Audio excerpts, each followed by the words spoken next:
I cheated and ended up pregnant. I asked him for $30,000. He stayed silent until the paternity results came in.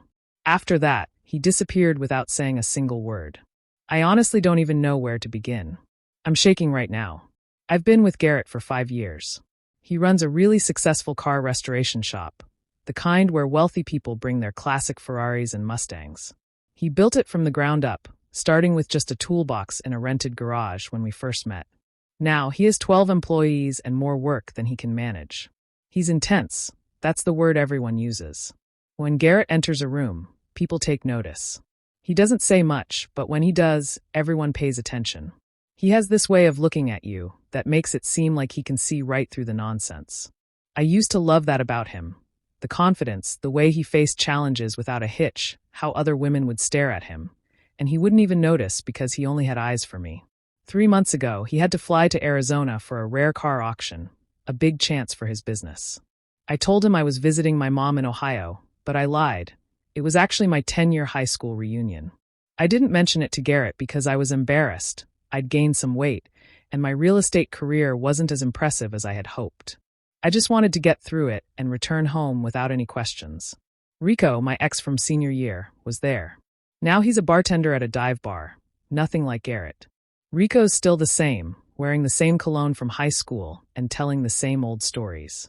But that night, after too many drinks and too many memories, I ended up sleeping with him in his apartment.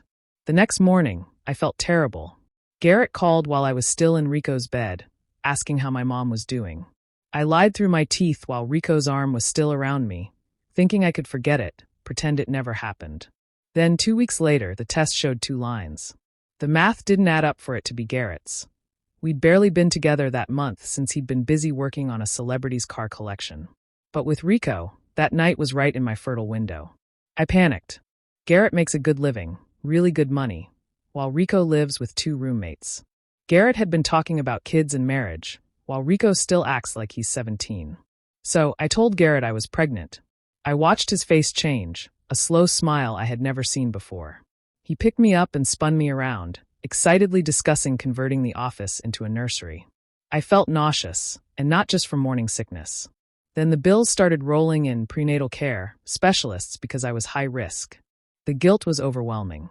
Hospital estimates were almost $30,000. Don't worry about it, Garrett said, as if that amount was nothing. I'll take care of it. But then he added, we should do a paternity test after the baby is born, just for the medical records and family history. My heart sank. Don't you trust me? I asked. He gave me that familiar look, the one that said, of course I trust you.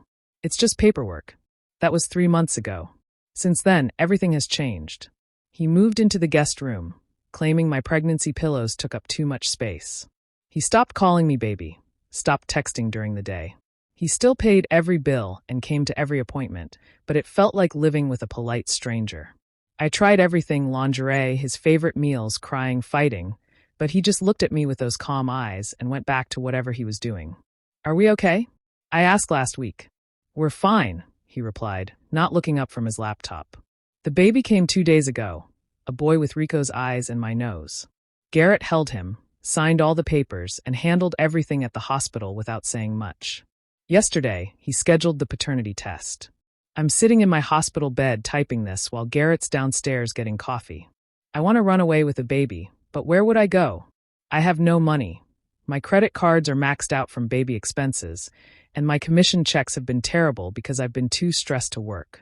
He knows. He has to know. He's just waiting for the test to confirm it. What have I done? Update. 2 weeks later, I'm living in a nightmare I created. The paternity test came back just as I feared, negative. Garrett's not the father. He didn't say anything when we got the results, just nodded, folded the paper, and put it in his pocket. I started crying, trying to explain, but he held up his hand. Not here, he said. The baby was in my arms, and he didn't want to discuss it in front of him. The drive home was silent. I kept looking at him, waiting for an explosion, for rage, something, but his face was like stone, his hands steady on the wheel. When we got home, he went straight to his office. I heard him on the phone, but couldn't make out the words. I sat on the couch nursing the baby, my whole body shaking. He came out an hour later with a manila folder. I've been documenting everything. he said, sitting across from me like we were in a business meeting. The reunion you went to, the timeline, your location data from your phone, credit card charges at a motel that night. My stomach dropped. You knew? I asked. I suspected. When you came back, you smelled different. You were jumpy. You started arguments out of nowhere. He opened the folder. Then you got pregnant, and the dates are interesting. Garrett, please. I'm done talking. Here's what's going to happen. I'm leaving tomorrow. The house is in my name, but I'll give you 30 days to find somewhere else. The medical bills are all in your name. I made sure of that when I paid them. That's my gift to the baby. He didn't ask to be born into this mess. You can't just leave. He laughed, actually laughed. Watch me. What about child support? You signed the birth certificate. My lawyer says that was signed under fraudulent circumstances. We'll handle that in court if necessary. He stood up. Oh, and Sienna, I had myself tested 6 weeks ago. I'm sterile, childhood injury that was never caught. So even if you tried to pass this off longer, it would have come out eventually. He's been sleeping at the shop, coming by during the day to pack while I'm trying to show houses. My clients can tell something's wrong. I've lost 3 sales this month. My parents keep asking when Garrett's going to propose. My friends want to know why he's not posting baby pictures. I can't tell anyone the truth. I told Rico about the baby. He blocked my number. I've ruined everything. And the worst part is Garrett's not even angry. He's just done, like I'm a business deal that didn't work out. The baby cries all night. I think he senses that his real dad doesn't want him. And the man who was supposed to be his father is already gone. Update. 1 month later, I'm writing this from my childhood bedroom at my parents' house. The baby is sleeping in a pack-and-play next to me. This is rock bottom. Garrett's completely vanished. I went to the shop last week to try to talk to him, but there was a lease sign in the window. The whole place was empty, all the equipment, the cars, even that vintage Coke machine he loved. I called Rayon, his second-in-command. Where is he? I asked. Can't say, Rayon replied. Please, I have a baby. Not his baby. Click. I drove by Garrett's brother's house. His brother came out before I could even park. He doesn't want to see you. Nobody in this family wants to see you. My real estate license got suspended because I missed too many continuing education deadlines while dealing with all this. My broker said I could reapply in 6 months, but who's going to hire a single mom with a suspension on her record? The house sold quickly, of course. Garrett renovated the whole thing himself. I had to use my half of the proceeds to pay off credit cards and medical bills. What was left barely covered a security deposit on an apartment. Here's the thing. Every decent apartment wanted employment verification, which I don't have anymore. So I'm here, 31 years old, living with my parents with a baby whose father wants nothing to do with him. My mom watches me like I'm going to steal something.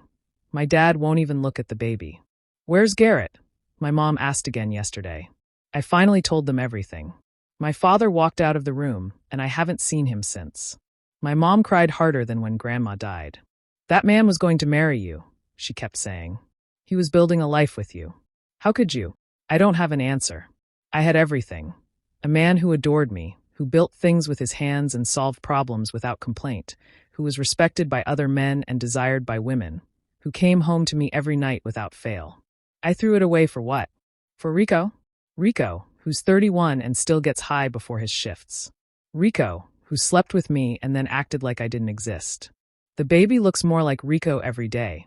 It feels like a constant punishment I have to endure. I Googled Garrett last night. Nothing. It's like he vanished off the face of the earth. His social media is gone. His business website redirects to nothing. Even that car magazine that featured him last year has removed the article. He really knew how to disappear. Of course he did. Garrett never did anything halfway. Update. 3 months later, I work at a grocery store now, making $15 an hour. My mom watches the baby while I scan groceries and try not to cry when I see the life I used to have. Today was tough. Garrett's best friend Carlos came through my line. I haven't seen any of Garrett's people since everything happened. My hands were shaking as I scanned his items. How is he? I whispered. Carlos looked at me like I was dirt. Better than ever. Where? Nah, you don't get to know that. He grabbed his bags. You know what's funny? He was going to propose, had the ring and everything. Thank God you showed your true colors before he wasted it on you. A ring? He had a ring? I ran to the bathroom and threw up. My coworkers think I'm pathetic. I overheard two of them talking in the break room. Isn't she the one who cheated on that guy with the car shop? My boyfriend got his Camaro done there. They said the owner just vanished one day. I wanted to die. The baby's getting bigger, more expensive diapers, formula, clothes he outgrows in weeks. My parents help, but they resent every penny. My dad still won't hold him. I've applied for child support from Rico. He's fighting it, demanding a paternity test he knows will prove he's the father. His lawyer says he can only afford $200 a month. A bartender's salary doesn't stretch far. $200 a month. Garrett used to spend that on dinner without batting an eye. I dream about him sometimes, waking up thinking he's beside me.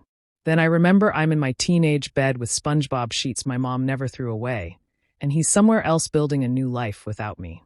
My friend Carly, the only one who still talks to me, heard something through her husband. Garrett moved west somewhere, has a bigger shop now, and is dating someone. Dating someone? It's been 4 months, and he's dating someone? I've been stalking car restoration forums looking for any sign of him. Nothing. It's like he knew I'd look and ensured I'd never find him. The baby's crying again. He's always crying. Sometimes I think he knows that he's the reason I lost everything. That's not fair. It's my fault, all of it. But at 3 a.m., when he won't stop screaming and I'm running on 2 hours of sleep, it's hard not to blame him. God, what kind of mother thinks that?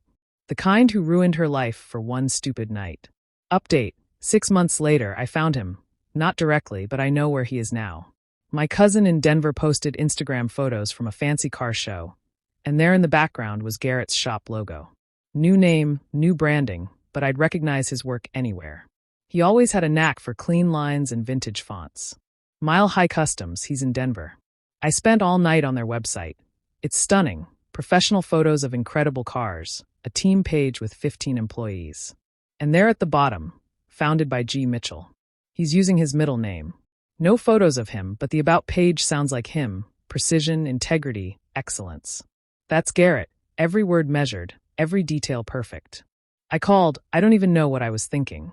The girl who answered was young and bubbly. Is Garrett available? You mean Mr. Mitchell? He's with a client. Can I take a message? Mr. Mitchell? Like he's some stranger. Tell him Sienna called. Sure thing. Does he have your number? Yeah, he does. He never called back. But here's what killed me. I found their Facebook page, customer reviews, 5 stars across the board. Mitchell restored my grandfather's Mustang better than factory. Trust this man with your baby, worth every penny.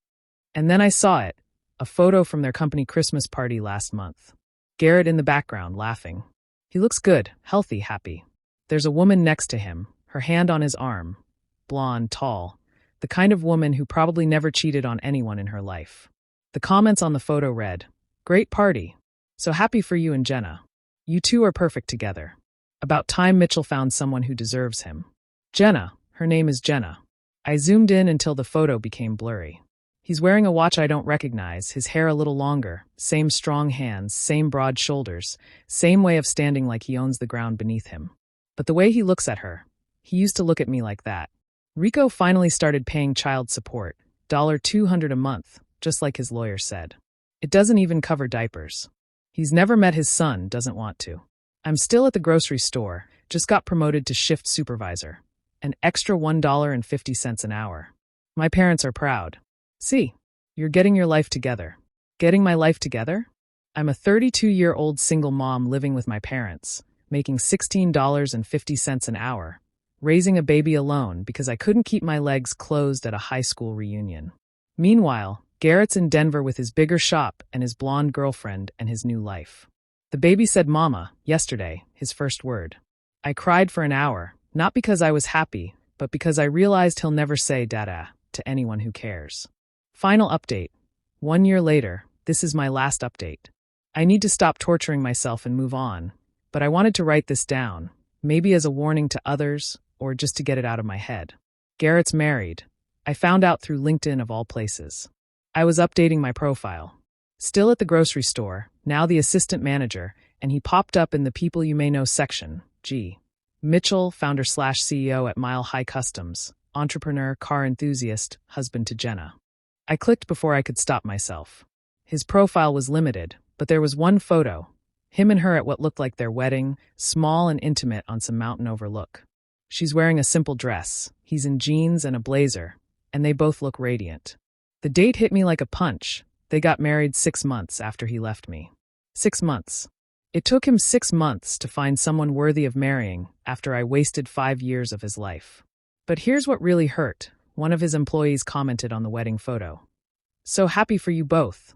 Thanks for flying us all out for the ceremony." He flew his entire team to Denver for his wedding. The Garrett I knew would have done that, loyal to the people who were loyal to him.